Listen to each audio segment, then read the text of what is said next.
All right, tough day at the office on Saturday. First thing I'll say again, just looking back, heck of an atmosphere, heck of a day for Pitt, heck of a day for the city of Pittsburgh in general.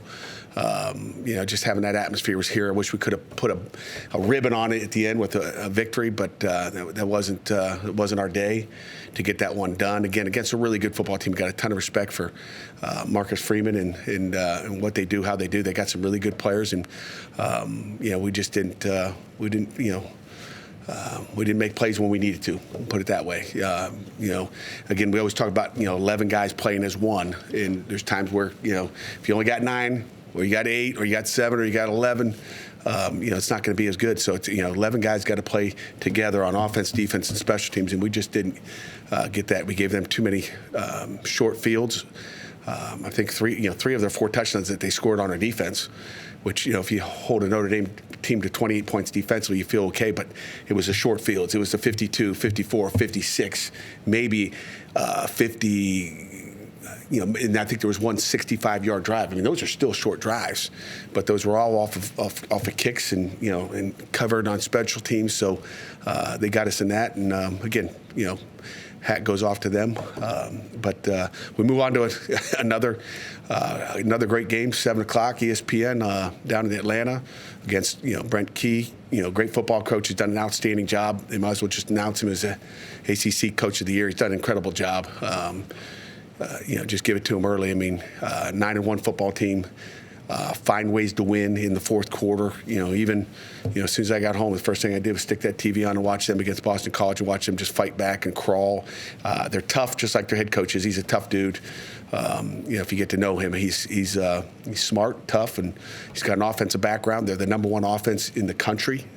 Not the number 2, not in the ACC, the number 1 offense in the country that we've got to go down and face. So be the greatest challenge of the year for our defense to go down there and face all the different stuff they do. They're very multiple in personnels, multiple in formations, and just really good. I mean, their quarterback is special.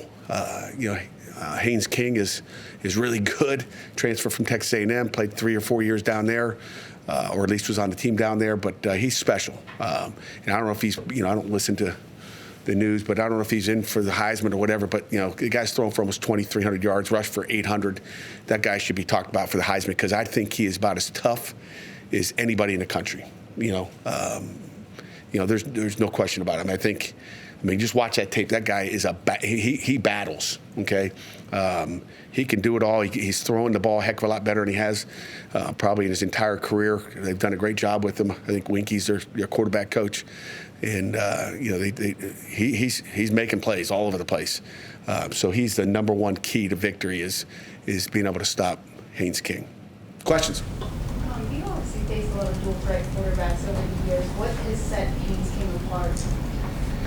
Yeah, great question. I mean, because he's gonna carry the ball. He's their leading rusher. Okay, the tailback's not the leading rusher. He's the leading rusher. That's crazy. I want to say, I want to say 148 carries. I don't have it written down. I didn't bring my stats in here. I want to say he's got 148 carries. It might double any running back carry. This kid is like I've never seen a guy so tough. For a quarterback to play like a tailback and also throw like a quarterback. That's different. So we've seen zone read guys are going to keep it, some protected runs. Maybe even Central Michigan came in here. The quarterback was going to run the ball, but not like this. I mean, it's all evolved around him and the ball in his hand. I mean, he's special, and they're certainly using him to that capabilities. What's key to defending a guy like that?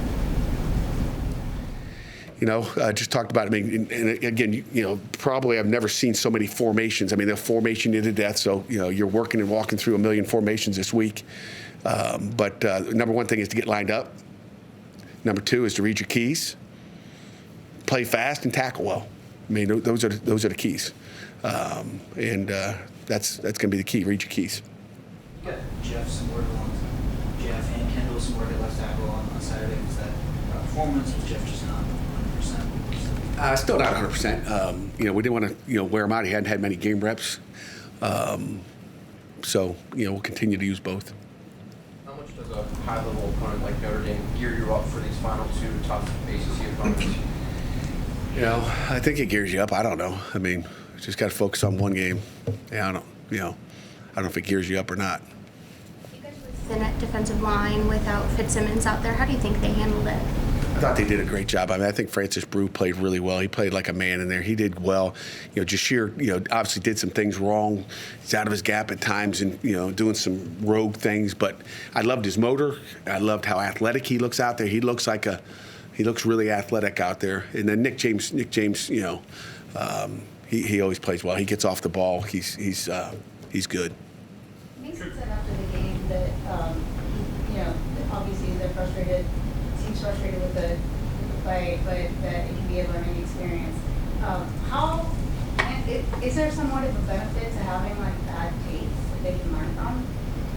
Absolutely. I mean, when we come in here on Sundays, it's not to bash them, it is to watch what we did right, what we did wrong, and try to fix it. I mean, offensively, we didn't convert on a third down. And again, the big problem is against that defense, you get in a third and long, I mean, it's going to be hard to get out. We didn't stay ahead of the sticks like we had in earlier games. So you get in third and long, and most of those, it wasn't like it was a bunch of 3rd and 1, 3rd and 2s we missed. It was all third down and 5+.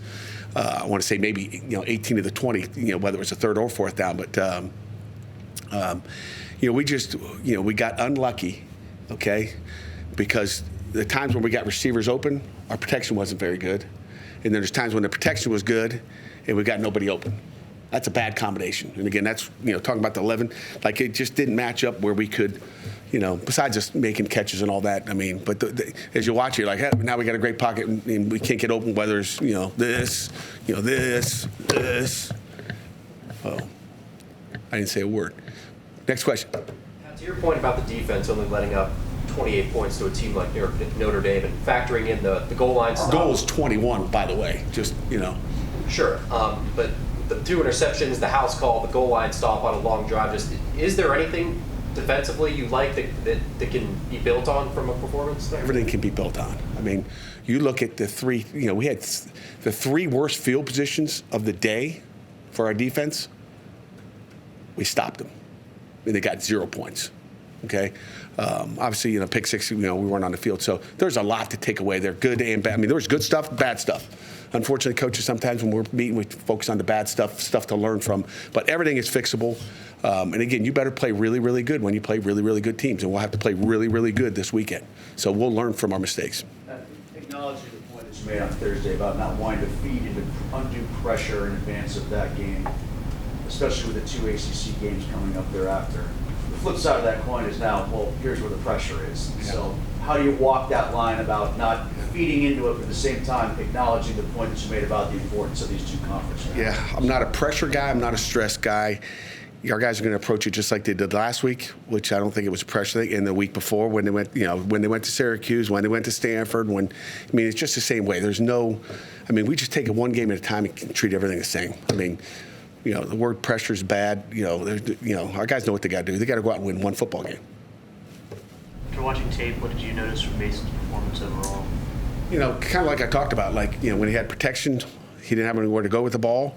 Obviously, a couple times he, went to the wrong spot, but he's going to learn from those things. That's there's not a quarterback in the country that doesn't go out there and throw it to the wrong spot. Read a coverage wrong. There's not one in the country. Even as good as their quarterback was, he had a pick. We had a pick 6 too. That's something to build off of. That was a heck of a play by him. And again, I wish Kavir would have got in the end zone. He's had 2 nice interceptions this year. We got to teach him how to score and get that another 15 yards and score and really get it done. So even really good quality quarterbacks wherever make mistakes too. Speaking of Kavir, that was a huge get for you guys. You're seeing his impact. Did you expect that from him, especially the plays that he's been making against some of these harder teams? Yeah, we wouldn't have recruited him if we didn't, right? We wouldn't have recruited Kavir if we didn't think he could come in here and help us. To the extent that he is, did you think that much? Probably not, but you don't. You never sit there and say, oh, this guy's going to be a great one, and then you're just disappointed. I'd rather be excited than be disappointed. So we're excited. He's done a nice job. He's tough. He's a football player. And you've talked about intangibles with Mason. Are one of those that you like where he can objectively look at a tape from last week, digest it, be honest about it, and move on? Yeah, he can be honest. He can walk in a press conference after the game, like Mike told me, and said, "Hey, listen, I didn't play well enough today." I mean, he can take that. He doesn't have an ego at all. He's a down to earth kid that he understands. He could play better, just like everybody else on offense and defense and special teams. I mean, I think after a game like that or after any loss, even after wins, you got to look in yourself. We could win the game by 20, and you're still looking in the mirror to say, what could I have done better? Man, I didn't play good enough, because we give grades to everybody. Some guys played winning, some guys played average. Okay, so win or loss. I mean, we grade our guys, and they know what they have to do better to get more reps and to help us win. So that's what we need. Where do you see some of the struggles in the run game, especially from Saturday? Well, first, saying especially from Saturday, I'd say the guys who were up front. I think the longest run on the year on that defense, if I'm correct, is maybe a 12-yard run. So nobody ran the ball on them this year. Okay, that's why they put you in third and long, and then their third down package. So nobody ran the ball on those guys. I mean, you go to the explosive run tape, there were none. Unless I missed it, I think Jaden Moore played a handful of snaps in the first half. Blaine Spires played a handful of snaps in the second half. What were some of the personnel factors with those guys, their workload and just the first half, second half split? Yeah, we talked about that afterward, Chris. Just maybe I think we played 3 D tackles. We played 6 defensive ends. Maybe we played too much. We got to me, is it watered down a little bit? We got to find out who those guys are. And the problem is, Coach Dowse is handcuffed, because it's like he's got one hand, he got one hand. This still hurts on this guy, so it's like you're trying to piece it together, and it's not, it's not as clean and clear as you'd like it to be, as far as just the health of everybody in November. So we got to do a better job of making sure, who can, what you don't want to do is stick a guy out there and then you put a new guy in and he makes the same mistake because, but the other guy corrected it because he saw it the first time, and then the second time the next guy doesn't get it corrected. So those are some things that we just got to clean up, make sure. But it's hard when you're juggling guys during the week. He practices on Tuesday, he didn't practice on Wednesday, and you find out things real late. Not good. How would you assess the performance of the offensive line from this year to last year? I'm just trying to compare it from last week to this week. But, I'll let you know after the season. Depends how many wins you get. If we get more wins, then they're much better. Last year, you guys obviously built a lot of momentum, and then losing happens and it snowballs and kind of takes over the rest of the season. Here, you've won 5 in a row. You have this loss. I think we even asked the players after the game, how do you avoid hitting that wall? How do you avoid allowing this to snowball again? There's probably no easy answer to that, but I mean, what do you do? And do you feel like your players, having had that experience from last year, they know how it can snowball? Yeah. I think everybody knows. I mean, you got to come to play every week. You got to bring your A game. You got to prepare. You got to keep the same routine. I don't worry about snowballing. I don't think you can control that. The other team will make you snowball. You got to go out and execute and make plays, right? I mean, it just doesn't happen to you. Okay, you let it happen, and our guys are pretty strong. Again, it's my job. If we snowball, blame me. Don't blame them. It'll be my fault. So they got to come to play. I got to get them ready to come to play, and they got to be motivated. I think if you can't get motivated to play this game, you got problems. Malachi Thomas, I think that drive at the end of the game was the only time he's played on offense in the last 2 games. Is he just behind the other 2 guys? What does he need to do to be more involved on offense? He needs to practice more. Yeah, how'd you feel about Sam Carpenter's tackle? You know what? The tackle was one thing, okay? I mean, we watched special teams last night. Watch his burst. I didn't know the guy could run like that. Like, the effort he made to go over and make that tackle was outstanding. Okay, it's good. I mean, again, and then he's holding on for dear life, and giving guys time to go. I mean, that was a gutsy effort by that young man. That's a game-saving tackle. That's a touchdown if he doesn't do what he does. Okay, so we had a pick six, and we had a return for a touchdown on a kickoff. So that was a big-time tackle. It was a big-time play. Proud of him.